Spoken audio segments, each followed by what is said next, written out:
আচ্ছা, গত ক্লাসে আমরা প্রবলেম 2 পর্যন্ত দেখেছিলাম, তাই না? জি স্যার। আজকে প্রবলেম 3 টা আমরা দেখতে যাচ্ছি। হ্যাঁ, প্রবলেম 3 তে যেটা আছে সেটা হলো কি তোমার যে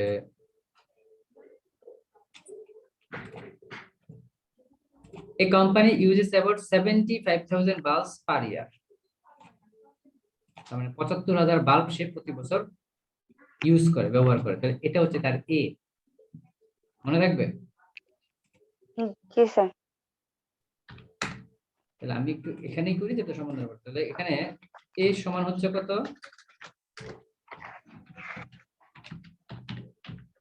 75,000। ঠিক আছে? জি স্যার। এরপরে বলতেছে 6,250 টাকা বাল্ব পার মান্থ। তার মানে প্রতি মাসে। পিএম হচ্ছে 6,250 পার মান্থ।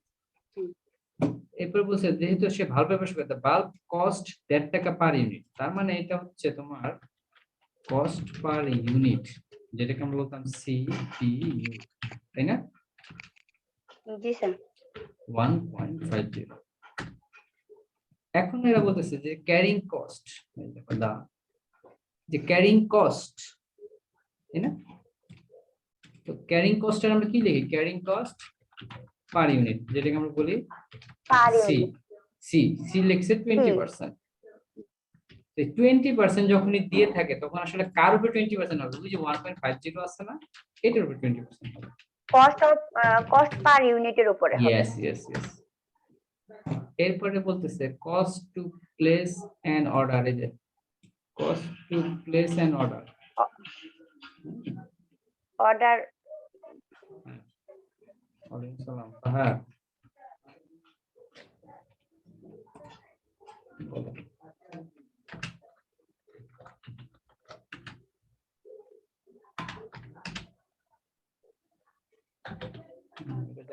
খবর নিয়ে দেখতে হবে যে লেট ফি দিয়ে করা যায় কিনা। আমার তো সম্ভব না, এটা তোমার সরাসরি শিক্ষা বোর্ড জাতীয় বিশ্ববিদ্যালয়ে যাইয়া পরীক্ষা নিয়ন্ত্রণ বিষয়।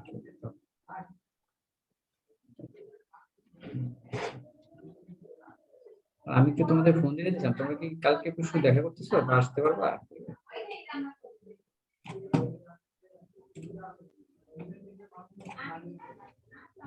তবে যাদের পুরাই শোনানি, আমি সজীব একটু বইল ভাই, একটু স্মরণ করছে।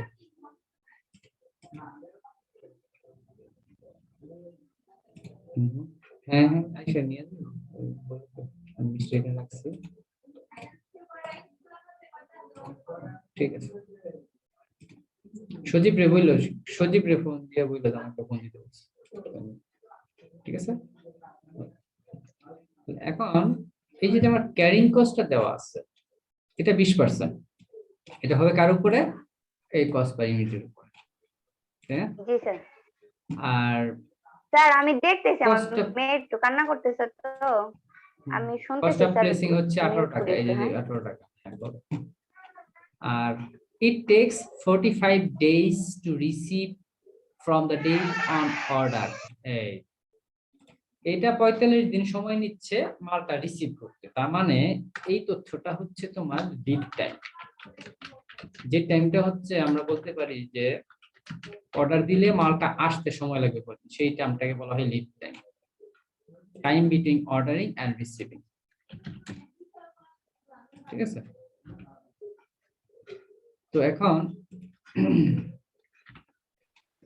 ভাইয়া এটা কোন অঙ্ক, কোন অধ্যায়? আমি দেখি। এটা ইনভেন্টরি, এই যে ইনভেন্টরি ম্যানেজমেন্ট। আচ্ছা, এরপরে তো আছে সেফটি স্টক, মানে তুমি নিজের সেফের জন্য কিছু মাল রাখবা, যেটাকে বলে সেফটি স্টক।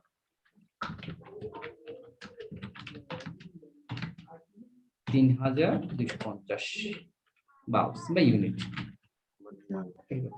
এই কয়টা তথ্য তোমার গিভেন ডাটা। ঠিক আছে? এখন তোমাকে করতে বলছে ইওকিউ। এই যে ইওকিউ, তাহলে ইওকিউ সূত্রটা কি? যদি দেখো প্রবলেম 3, 75,000 বাল্ব হচ্ছে অ্যানুয়াল ডিমান্ড, মাসে হলো ৬,২৫০, কস্ট পার ইউনিট ১.৫ টাকা, অর্ডার ১৮ টাকা, ক্যারিং কস্ট হচ্ছে 20%, তার মানে ওই ১.৫ টাকার 20% 30 পয়সা। এখন বলছে ইও কিউ করো, EOQ √2 A O by C. এই যে দেখো, এর মান আছে, ওর মান আছে, সি এর মান আছে, মামলা শেষ। তার মানে তোমার উত্তরটা হচ্ছে ৩,০০০ ইউনিট।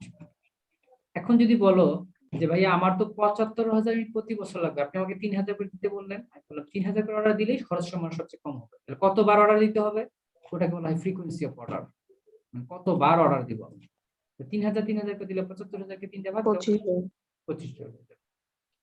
এখন যদি তুমি জিজ্ঞাসা করো যে এই অর্ডার পয়েন্ট ভাইয়া কতটুকু মাল ঘরে তো কিনতেছি, মাল কতটুকুতে নেমে আসলে পরে আমি যাবার অর্ডার দিই, সেটা সূত্র হচ্ছে average use per day into lead time days.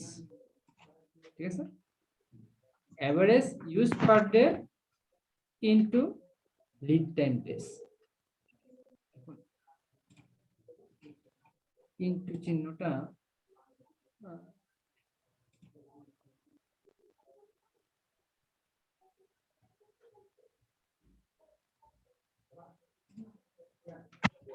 Lead time days into lead time days plus safety stock. এখন এভারেজ ইউজটা তোমার নাই, কিন্তু তুমি এক মাসে কতগুলা বাল্ব ইউজ করো সেটা কি দেওয়া আছে না?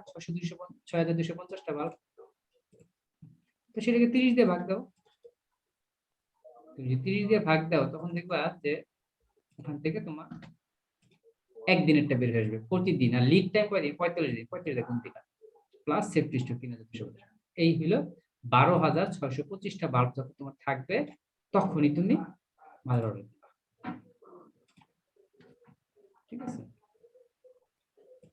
হ্যালো, শুনতে পাও? হ্যাঁ ভাইয়া শুনতেছি। হ্যাঁ, এই কে এসে পড়ছে? মেয়ে বিরতি? যাক না, আজকে ঝামেলা লাগতে পারে। ঠিক আছে, এখন রিকর্ড 3 দিকে বলতেছে যদি তোমার, দেখো রিকর্ড 3 দিয়ে কোশ্চেনটা কি বলছে, যদি ১.৫ ভাই টাকার ক্যারিং ক্যারিং কস্ট কিসের সাথে কি গুণ দিলেন? ক্যারিং কস্ট যদি এরকম পার্সেন্টেজে দেওয়া থাকে না, যেটা বলছে পার্সেন্টেজে, তখন এটা কস্ট পয়েন্টের সাথে গুণ হ্যাঁ দিবা। আর কস্ট পয়েন্ট কত? ১.৫ টাকা না? হ্যাঁ ১.৫ টাকার 20% হচ্ছে বহল খরচ। রিকর্ড 3 তে বলতেছে যদি বাল্বের দাম ৪.৫ টাকা হয় ১.৫ টাকার পরিবর্তে, ১.৫ টাকার পরিবর্তে যদি ৪.৫ টাকা হয় তখন কি হবে? দেখো সমাধানটা কি, জাস্ট ১.৫ টাকার জায়গায় ৪.৫ টাকা লাগে, যেমন ১.৫ টাকার উপরে 20% ধরছিলা, এখন ৪.৫ টাকার উপরে 20% ধরো, তার মানে উত্তরটা হবে ৯০ পয়সা। সূত্রে এখানে 30 পয়সা লেখা আছে, ওটা একটু কষ্ট করে ৯০ পয়সা লেখা।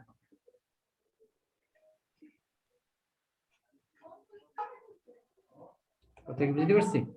এখন এর উত্তরটা কত হয় সেটা কি তোমরা বের করে দিতে পারবা? যদি এই যে এটা এই যে কাজটুকুকে ক্যালকুলেট করা যাবে, এটা ক্যালকুলেট করে আমাকে উত্তরটা দিতে পারবা যে ৩,০০০ হয় না, এখন ৩,০০০ টাকার টাইপ ছিল অন্যরকম, কত হয় একটু দেখো। ভাইয়া কোলে নিয়ে বসে আছে, এটা দূরে। আচ্ছা আচ্ছা, তাহলে তো আমরা একটু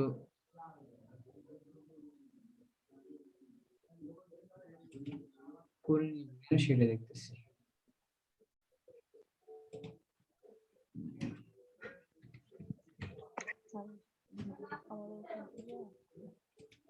ওই বই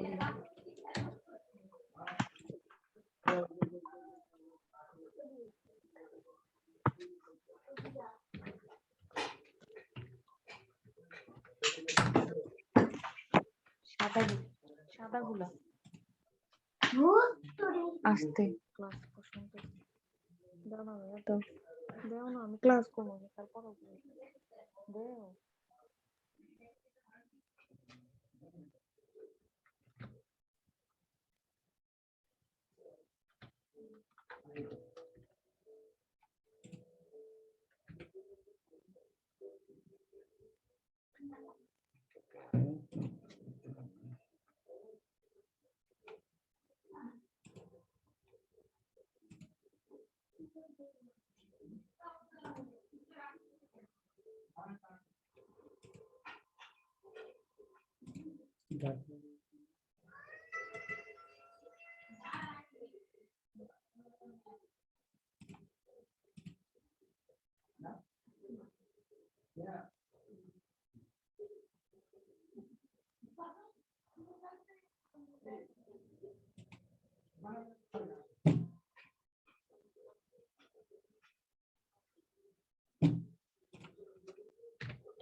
আচ্ছা এটা পরে আমি দেখি, আমার তো খেয়াল আসতেছে না।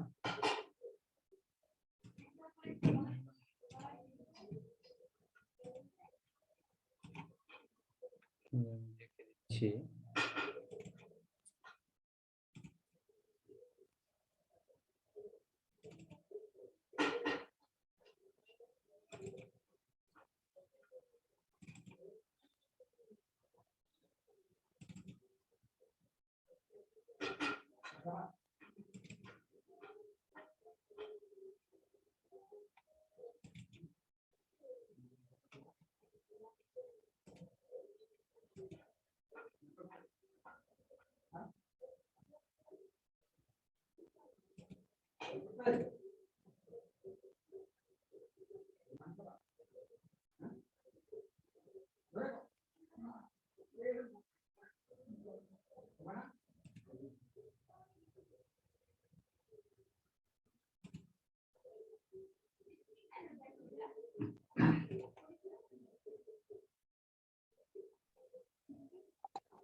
স্যার এটা কোনটা?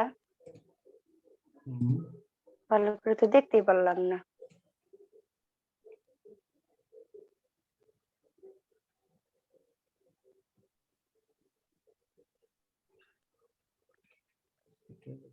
কি বলতেছে বুঝিনি। স্যার ভাইয়া বললাম যে এটা কোন? 5 নাম্বার অধ্যায়ে একটু সমস্যা ছিল, ওই যে শর্ট টার্ম লায়াবিলিটিস।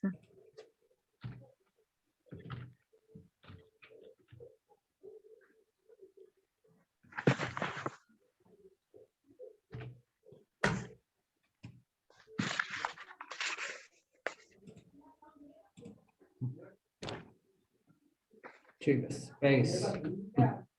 ইয়েতে বলতো ব্যাগ পেয়েছিলাম। যে 5 নাম্বার অধ্যায়ে শর্ট টার্ম লায়াবিলিটিস একটু প্রবলেম ছিল। এটা একটু দেখে দিই। 2,75,000 হচ্ছে তোমার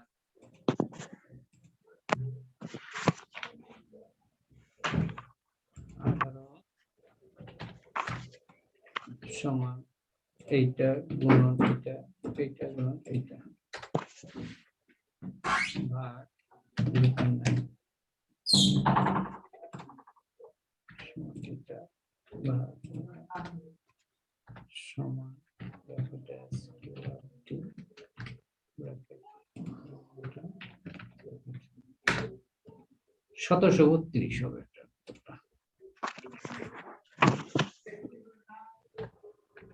স্যার এটা কিভাবে হলো? দশমিক 0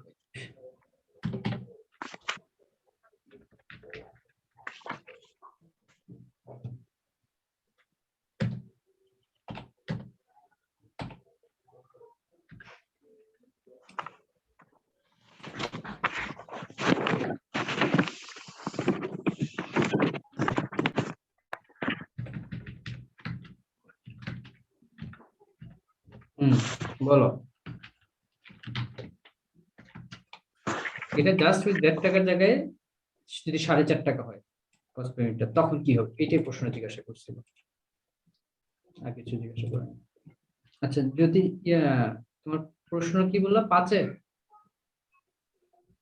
জি ভাইয়া, ভাইয়া এটা একটু এটা একটু দেখে নি শেষ আবার। করে নি। এটা 4 নাম্বার অঙ্ক। এটা কি ভাইয়া 4 নাম্বার অঙ্ক না? এটা না 3 নাম্বার অঙ্কটা। 3 নম্বর অঙ্কটা। 3 নাম্বার।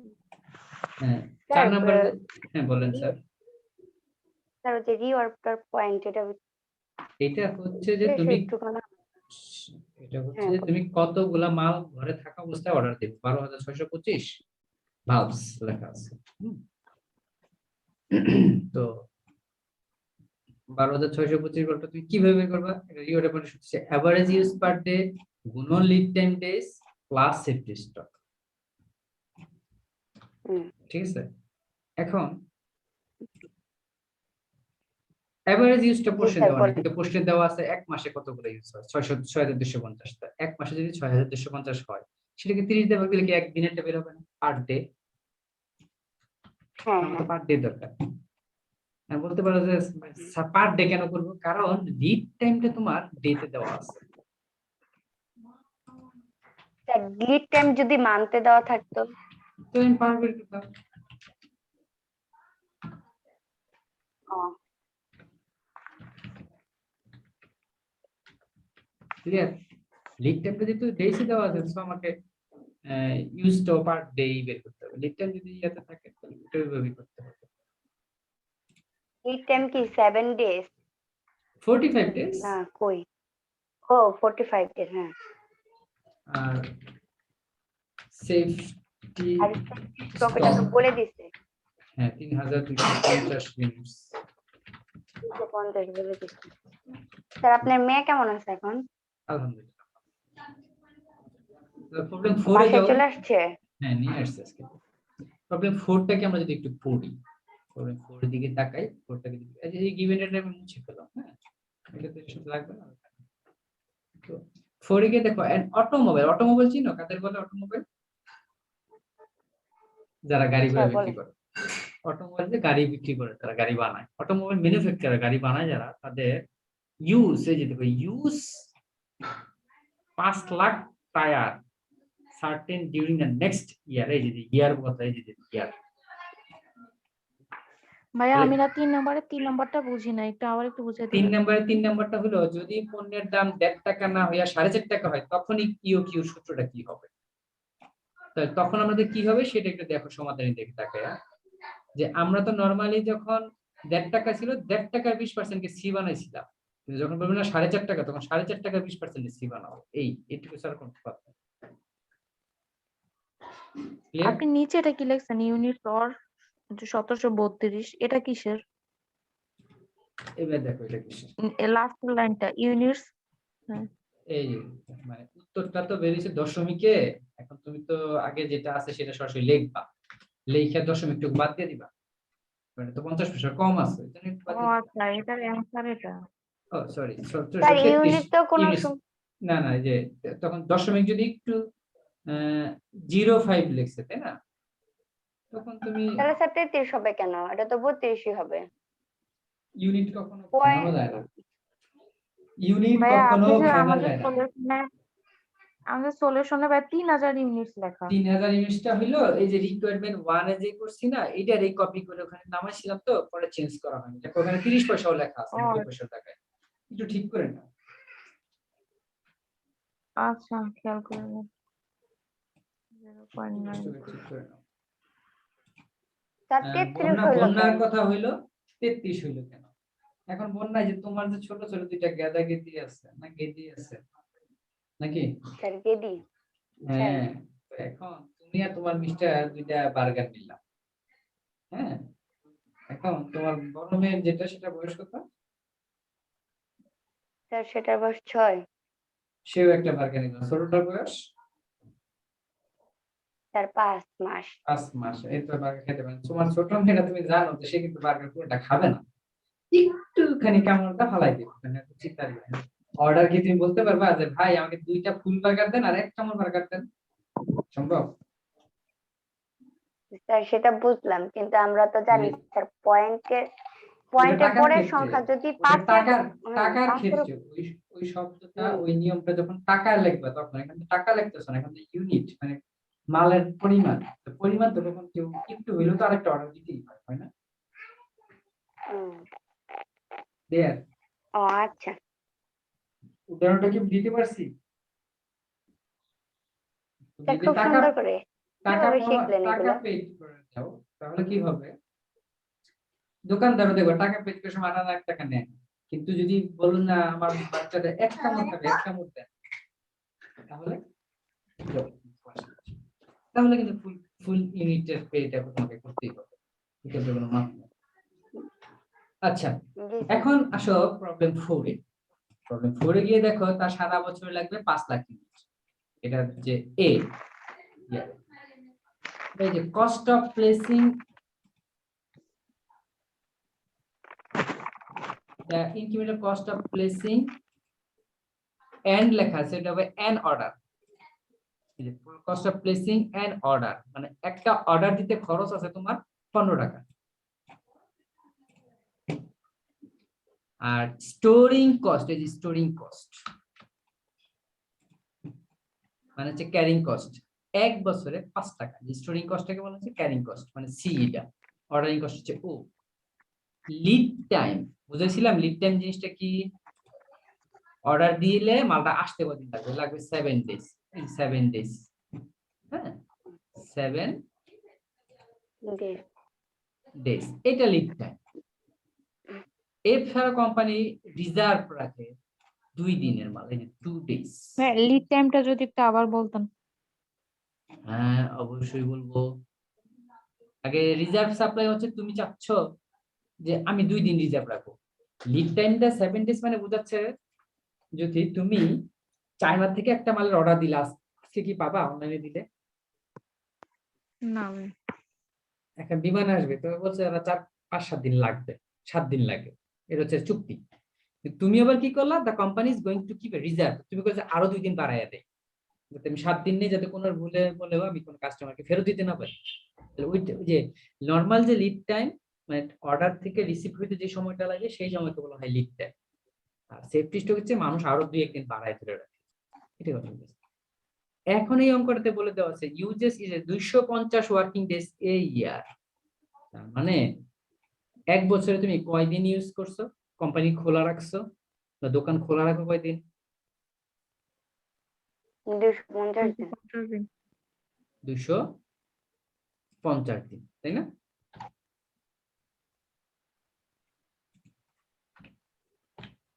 এখন কোশ্চেনটা আছে 250 দিনটা কেন দিল বলো দেখি বন্যা। 250 দিন দেওয়ার দরকারটা কি ছিল? কারণ ওই যে লিড টাইমটা ডেইসে দেওয়া আছে, আমাকে ইউজটার পার ডে বানাইতে হবে, পার ডে বানানোর জন্য 1 বছরে কয়দিন দোকান খোলা ছিল সেটা জানতে হবে। এবার সমাধানে আসি। হ্যাঁ, সমাধানে দেখো সুন্দরভাবে সমাধান করে দিচ্ছি। সারা বছর এ 5 লাখ, অর্ডার কস্ট 15, ঠিক আছে, 5,15,000, ক্যারিং কস্ট 5 টাকা প্রশ্নে দেওয়া আছে, লিড টাইম 7 ডেজ প্রশ্নে আছে, 2 ডেজ সেফটি স্টক রাখি বা রিজার্ভ রাখি সেটাও প্রশ্নে দেওয়া আছে, ওয়ার্কিং ডেজ বলেছে 250, এটাও প্রশ্নে দেওয়া আছে। সব প্রশ্নে দেওয়া আছে, কোনো সমস্যা নাই। এবার ইও কি সূত্র কি? Root over 2AO/C 1732 tyres, 1732। Safety stock এটাও কি ভাই দেওয়া আছে 2 ডেজ? হ্যাঁ কোথায়? দেওয়া আছে, এই যে দেখো তোমাকে একটু এখানে দেখাইলাম, পাই না এই যে তো। দেখো, এই যে reserve supply of 2 days usages, ও পাইছো? আচ্ছা, বানান করে নিন। হ্যাঁ, আমি সংখ্যায় খুঁজতেছি। তাহলে এখানে 2 ইন্টু 5 লাখ ভাগ 15 ভাগ 5, 1732.05। এটার উত্তর আসতেছে 1732.05 ইয়েতে। আপনি তো শুধু 1732 দিচ্ছেন ভাইয়া। 05, এটাও কি দিয়ে দিব 0.05? আমি সমাধানে কি লিখছিলাম? 0.05। হ্যাঁ, এটা और 1733, ওই যে বললাম না 5 থাকলে আমি একটা বাড়াই দিব। এবার বলো তো কি বন্যা, ভাইয়া যদি মনে করেন যে আমি বাড়াই না না, দিলেও সমস্যা নেই, জি বলেন তুমি যা স্যার। আসতে লিখে দাও। রি অর্ডার পয়েন্ট মানে তোমার তো মালটা আসতে 7 দিন লাগবে তাই না? জি আর তুমি আরো কয়দিন নিজে এক্সট্রা ধরে রাখছো? 2 দিন। 2 দিন, তাহলে তো স্যার তুমি 9 দিন। তুমি তাহলে কয়দিন আগে তুমি অর্ডার দিবা? স্যার আমি কয়দিন আগে অর্ডার দিব? 9 দিন হ্যাঁ আগে অর্ডার দিব। 9 দিন আগে অর্ডার দিবা। তো এখন তোমার জানতে হবে না ঘরে কতদিন মাল থাকতে হবে। কারণ তুমি তো, তো তোমার তো সারা বছর লাগে 5 লাখ, 5 লাখকে 250 দিয়ে ভাগ দিলে কি একদিনেরটা পাবো না, যে এভারেজ ইউজ পার ডে? ভাইয়া একটা জি কথা, এই পাবো। যে এটা কি লিখছেন TYRES, আমি দেখি উচ্চারণই করতেছি টায়ার না। টায়ার টায়ার, এটা মানে কি? গাড়ির টায়ার ছিল না? টায়ার চেন না? ও আচ্ছা। অঙ্কটা তো টায়ারে দিয়ে করে, যে 5 লক্ষ টায়ার, এতগুলো টায়ার। আচ্ছা, খেয়াল এখন করি নাই, বন্যা, আমি ইউনিটস খুঁজতেছি। এই যে 5 লাখ টায়ার লাগবে 250 দিনে, 250 দিয়ে ভাগ দিলে কি একদিনেরটা বের হবে না? জি ভাইয়া। সেইটাকে তোমার 7+2 9 দিনের টায়ার তোমার থাকতে হবে। যখনই দেখবা 18,000 টায়ার বেচতে হয়েছে দোকান থেকে ঘটনা করে যখন দেখবে যে 18,000 নেমে আসছে তখন 7,000 অনেক দিবা দিয়ে মালটাকে রিসিভ করবা। আপনি আসো এখানে 14,000 লিখছেন সোলের ফোনে। 18,000 বানাই দাও, ওই যে বাংলায় সাইড করে দাও, ইংরেজি সাইড করে। হ্যাঁ করছি। এবার আসো প্রবলেম 5। প্রবলেম 5 এ গিয়ে যেটা হবে একটু ভালো করে দেখো, ডেইলি ইউজ মানে কি? প্রতিদিন প্রতিদিন 10 টাকা ইউজ প্রতিদিনের হয়। use আর ওয়ার্কিং ডেইজ, এই যে ডেইজ 300 ইন এ ইয়ার, তাহলে বছরে কয় দিন? 300। 300 দিন। আর স্টোরেজ কস্ট মানে হচ্ছে ক্যারিং কস্ট, এটা হচ্ছে যে 10%, পার্সেন্ট দিলে জানতে হবে না যে ইউনিট কস্ট কত টাকা, 5 টাকা। আবার ক্যারিং 5 টাকা। অর্ডারিং কস্ট আছে 30 টাকা, তাই না? ভাইয়া এই ক্যারিং কস্ট এটা কি কি নামে থাকতে পারে? আর ordering, carrying cost, storing cost. Carrying cost জিনিসটা কি সেটার ব্যাখ্যাটা বুঝাই নাকি? বুঝলাম স্যার। জি না। আচ্ছা, একটু তাকায় দেখো এখানে, ডেইলি ইউজ 10 ইউনিট, বছরে চলে 300 দিন, 300 × 10 দিলে সারা বছরে অ্যানুয়াল ইউজ আমি পেয়ে যাবো। কস্ট পার ইউনিট 5 টাকা, অর্ডার দিতে লাগে 30 টাকা, আর ওরে বহন করতে লাগে আমার 10%। এখন এই যে ক্যারিং কস্ট বলি, ক্যারিং কস্ট মানে বোঝাচ্ছে বহন খরচ। বহন খরচ কি রকম খরচ?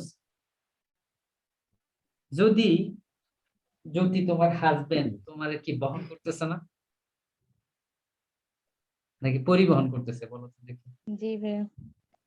তাহলে সে কি তোমার শুধু গাড়ি ভাড়া বহন করে না তোমার পরিবহন তো খাওয়া? গাড়ি দিয়ে নিয়ে চলে। হ্যাঁ, তো আমরা তো সাধারণত আগে মনে করি যে ক্যারিং কস্ট মানে হচ্ছে গাড়ি ভাড়া, আসলে সেটা না, ক্যারিং কস্ট মানে হচ্ছে বহন খরচ।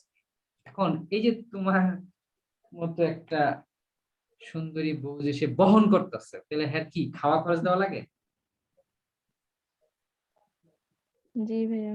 লেখাপড়া তাহলে খরচ দেয় না দেওয়া খাওয়া লাগবে, খরচ কস না কে জোরে ক, কষ্ট খাওয়া করে ক। খরচ দেওয়া লাগে, লেখাপড়া খরচ দেওয়া লাগবে, কাপড়ের খরচ দেওয়া লাগবে, তোমার যদি মোবাইলে ফ্লেক্সি লোড দেওয়া লাগে সেগুলো দেওয়া লাগবে। মোট কথা তোমাকে যদি সে বহন করে তাহলে তোমাকে খরচ করতে হবে, আর যদি সে বহন না করে খরচ করা লাগবে না। তাহলে এখন বহন খরচ কি শুধু গাড়ি ভাড়া খরচ, নাকি এই মানুষটাকে তার জীবনে বহন করতে গেলে তার যতগুলো মানে সুন্দরভাবে তাকে রাখার জন্য যা যা চাহিদা খরচ আছে। সবগুলা বহন করতে হবে? ঠিক একইভাবে ব্যবসায়ের কোনো পণ্য, তুমি একটা পণ্য কিনে নিয়ে আসছো, ধরেন একটা 3 পিস, বন্যা কিনে নিয়ে আসছে, বন্যা 3 পিস কতক্ষণ বহন করে? কাস্টমারের কেনার আগ পর্যন্ত বন্যা বহন করে। এই কাস্টমার কেনার আগ পর্যন্ত বন্যা কি কি বহন করে? এই 3 পিসটা কেনার জন্য যাইতে যে গাড়ি ভাড়া সেটা সে বহন করে, এই টাকা যদি ব্যাংক থেকে লোন করে আনে লোনের সুদটা সে বহন করে, এই শোরুমের যে বিদ্যুৎ বিল আছে সেটা বন্যা বহন করে, এই শোরুমের ভাড়া বন্যা বহন করে, এর যদি কোনো গোডাউন করে সেটাও বহন করে। একটা মানুষ পণ্য বহন করতে কত খরচ হয় সেটা জানতে হবে। এই বহন খরচটার নামই হচ্ছে ক্যারিং কস্ট, মনে থাকবে? জি আর ভাইয়া। সেই কস্টটা হয়তো বলতে পারে যে 5 টাকার মালের বহন খরচ কত, 5 টাকার মালের হলো 10%, মানে যা আছে 50 পয়সা খরচ। সরাসরি কখনো কখনো বলতে পারে, অথবা পার্সেন্টেজে বলে, পার্সেন্টেজে বললে মালটার দাম জানতে হবে কয় টাকা মাল। ক্লিয়ার? জি বহন খরচ ভাইয়া। নিয়ে কারো কোনো প্রশ্ন আছে? এখন অনেক সময় দেখো বহন খরচ না সরাসরি না দিয়ে বলবে যে সুদ খরচ আছে, গোডাউন, ওই যে একটা প্রবলেম 2 তে ছিল, যে দেখো এই যে প্রবলেম 2 তে এই যে ইন্টারেস্ট, জি স্যার। ইটারেশন, গোডাউন খরচ, মানে যত খরচ আছে ও সব যোগ করতে বহন করতে হয়। তো এখন উনি বহন খরচ করতেছে 8 আনা। এখন আমরা হিসাব করে দেখলাম তার কত ইউনিট অর্ডার দেওয়া উচিত? 600। 600। সারা বছরে কতগুলো লাগে? 3000। 3000। এখন বন্যা একটা প্রশ্ন শুনে, তোমার মনে করো তুমি 3000 কলম তোমার লাইব্রেরিতে বেচো। এখন তুমি আমার কাছে জিজ্ঞাসা করলে যে 3000 কলম বিক্রি করে একটা কলম দাম 5 টাকা, এটা যদি অর্ডার দেই ঢাকায় আমার আসতে 30 টাকা খরচ হয়, আর এটা বহন করতে আমার 8 আনা খরচ হয় এই দোকানে বিক্রি, তাহলে আমি কতগুলো অর্ডার দিব স্যার? তখন আমি সমীকরণ করে বলবো তুমি 600 অর্ডার দাও। কিন্তু কেন স্যার, আমি 3000 কলম একবারে অর্ডার নিয়ে আসছি গাড়িতে একবারে, আপনি 600 করে বলছেন, তখন আমাকে 5 বার যেতে হবে, তাই না? 600 করে যদি অর্ডার দিই জি 5 বার দিতে হবে না? তো 5 বার গাড়ি ভাড়া লাগবে, 5 বার জি কেন? জি। তখন আমি বললাম দেখো আমি ইকুয়েশন মেথড করে তোমাকে বললাম 600, আর তোমার মতো যারা একটু গাউরামি করবো প্রশ্ন করে নোয়াখালীদের মতো যে কেন এটা হলো কেন, তখন তাগুলো এই যে টেবুলার মেথড। আসো তুমি তোমার মাল একবার অর্ডার দাও, একটা অর্ডার দাও, তাহলে মালের সাইজটা হবে কত, 3000 পিস আসবে না মাল জি হ্যাঁ এই টেবিলে, তখন তোমার খরচ পড়বে 15,750, কারণ মাল তো 3000, যেমনি আনো দোকানদার কিন্তু 15,000 টাকা নিবে 5 টাকা করে। কিন্তু আসলে সমস্যা হচ্ছে এই ক্যারিং কস্টটা চেঞ্জ হয়ে যায়, অর্ডারিং কস্টটা চেঞ্জ হয়ে যায়। এখন বন্যা করতে পারে যে আপনি আমারে এই 600 পিসের যে অর্ডার দিলেন তার তো আমাকে 5 বার দিতে হয়, আমি একবার দিই খরচ বাড়বে, 2 বার দাও খরচ বাড়বে, 3 বার 4 বার 5 বার 6 বার। এখন তোমরা কি করো পরীক্ষার হলে, এই যে 6 এর নিচে 8 10 12 আছে না, এই 3টা কেটে দেবা, দরকার নাই এতগুলা দেওয়া। তুমি তো জানোই 600, তাহলে 600 নিচে খালি একটা রাখো, মনে থাকবে, আচ্ছা জি এতগুলা দেওয়ার দরকার নাই। তোমরা 600 নিচে একটা খালি দেখালে খালি বন্যারে বুঝাইবে যে দেখো আমার, আমি যা বলছি তার নিচে দিলেও তোমার খরচ বাড়বে, যে দেখো 305 টাকা, আবার তার উপরে দাও তাতেও খরচ বাড়বে, আমারটাই হচ্ছে সবচেয়ে খরচ কম। এটাকে বলা হয় ইকোনমিক। আর ইকোনমিকের মানে কি, এই যে ইকোনমিক, এটা মানে কি, ভাই একটা রেখা কি কাটা দিব সবগুলা? নিচে এই যে 600 নিচে 500টা রাখো, রেখে যে 8 10 12 এই 3টা কেটে দাও, বুঝো নাই, আচ্ছা বুঝেছি। হ্যাঁ বুঝতে পারছি। এই যে এইভাবে কেটে দিবা। ওকে, এখন বন্যারে তখন আমি বলবো যে এই যে নিচে একটা কমেন্টস লিখে দিব যে the UK is 600 unit because total cost of this service lowest, সবচেয়ে খরচ কম। এখন বন্যা ইকোনমিক কারে বলে,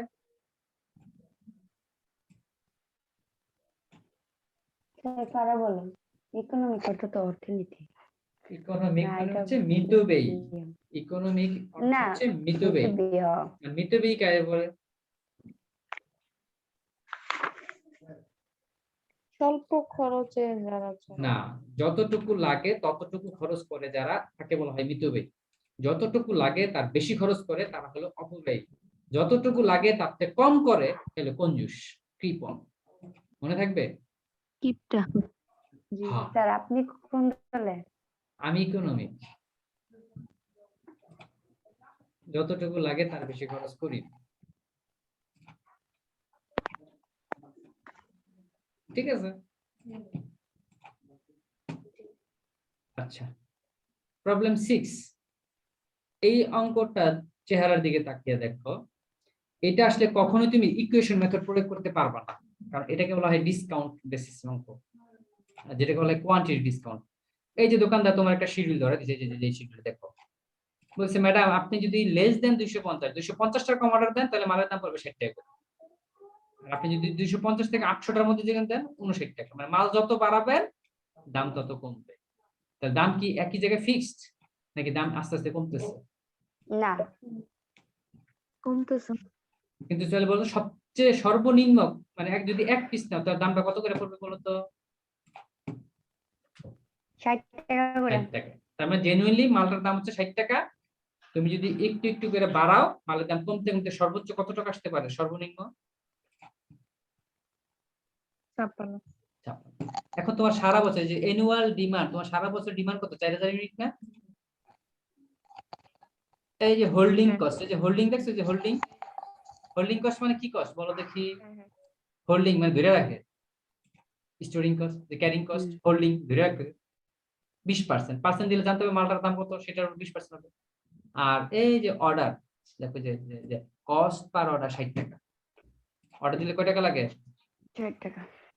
বলছে what is the best 60 quantity, এখান টাকা থেকে তুমি লাগে। কোনটা দিবা, তুমি 250 কম দিবা না 800 কম দিবা না 2000 কম দিবা না 4000 দিবা, তখন তুমি দেখো সলিউশনে গেছি আমরা, আমরা সবগুলো রেটে মাল তৈরি করছি। এবার আমার সারা বছর লাগবে কতগুলা, 4000। 4000।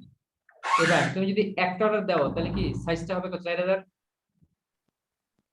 তাই না? হ্যাঁ তুমি যদি 2টা অর্ডার দাও তাহলে হবে কি 2000, 3টা তো দিতে পারবে না, 3টা দিলে ভগ্নাংশ চলে আসে, ভগ্নাংশ কোনো অর্ডার দেওয়া যাবে না। 4টা দিলে 1000, 5টা দিলে 800, 8টা দিলে 500, 10টা দিলে 400, 20টা দিলে 200। তার মানে ওই যে প্রত্যেকটা লেভেল বলছে না, সবগুলো লেভেল ভিতরে আছে, যে 250 কম মানে 200, 250 থেকে 800 মানে 400, এরকম দিছি। তাহলে এই যে একটা ফর্মুলা লিখে দিছি এই কলামটা, তোমরা এটাকে ভালো করে ফলো করবা এবং হাতে কলমে অঙ্কটা করবা, করার পরে দেখবা এই 800ই হচ্ছে সবচেয়ে কম। তখন তুমি কমেন্টসে লিখে দিবা 800 সবচেয়ে কম, যেহেতু তাহলে 800 ইউনিট আমাদের ইউনিট। ক্লিয়ার? আমার টাইমটা শেষ হয়ে গেছে, স্টপ দিয়ে আবার ঢুকতে হবে। ঠিক আছে, একটু পরে ঢুকি। আচ্ছা।